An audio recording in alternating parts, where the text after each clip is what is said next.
నిర్మల్ జిల్లా పెంబి గ్రామంలో షార్ట్ సర్క్యూట్తో 15 ఎకరాల మొక్కజొన్న పంట అగ్నికి ఆహుతి అయింది. రైతులకు ప్రభుత్వం మార్కెట్ ధరలో వారికి నష్టపరిహారం అందించి వారిని ఆదుకోవాలి.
నిర్లక్ష్యం వల్ల మరియు విద్యుత్ వైర్లు లైన్లు పంటలకు తాకుతున్నాయి.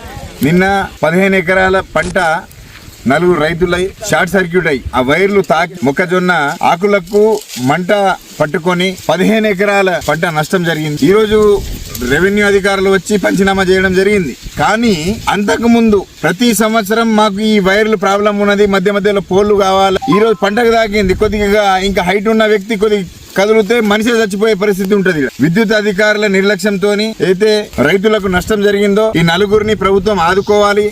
దాంతో పాటు విద్యుత్ వైర్లను త్వరితగతిన స్తంభాలు వేసి ఈ లైన్లను సరి చేయాల్సిన అవసరం ఉంది. ఇప్పటికైనా మీరు చేంజ్ చేయకపోతే రైతులకు చేన్లలో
జాదవ్ గజల్ అనే రైతు మక్క దాదాపుగా 4 ఎకరాల మక్క పెట్టుబడి చేసిండు.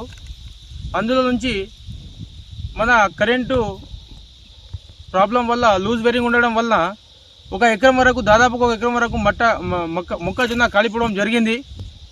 ఈ మొక్కజొన్న కాలిపోవడం జరిగింది కాబట్టి దీనికి ఎంఆర్ఓ కానీ మండల అధికారులు కానీ ఇప్పటిదాకా ఇక్కడ విజిట్ చేయలేదు, ఎటువంటి విజిట్ చేయలేదు. కావున సాయినగర్ తండా గ్రామ పంచాయతీ నుంచి మరియు మన ఎస్టీ సంఘం నుంచి డిమాండ్ చేస్తున్నది ఒకటేదో ఏమంటే, ఏదో మన రైతు మక్క కాలిపోవడం జరిగింది కాబట్టి దానిని చూసి ఎంక్వైరీ వేసి దాదాపుగా 1 లక్ష రూపాయల నష్టపరిహారం జరిగింది రైతుకు. ఈ నష్టపరిహారం అందాల్సిన కోరుకుంటున్నాము. అదేవిధంగా ఈ కరెంటు అధికారుల నిర్లక్ష్యం పరంగా ఈ మక్క కాలిపోవడం జరిగింది. వారు కూడా దృష్టిలో పెట్టుకొని ఎక్కడైతే లూజ్ వైరింగ్ ఉందో రైతుకు నష్టం జరగకుండా చూడాలని కోరుకుంటున్నాము. అదేవిధంగా ఇది లూజ్ వైరింగ్ ద్వారా ఇప్పుడైతే ఏం ప్రాబ్లం కాదు, రాబోయేది వర్షాకాలం కాబట్టి గాలి దుమారంతో ఒక చిన్న వైర్ కింద తెగిపోయినా కూడా రైతులకు చనిపోయే ప్రమాదం ఉంది కాబట్టి దీనిని వెంటనే రిపేరింగ్ చేయాలని కోరుకుంటున్నాము.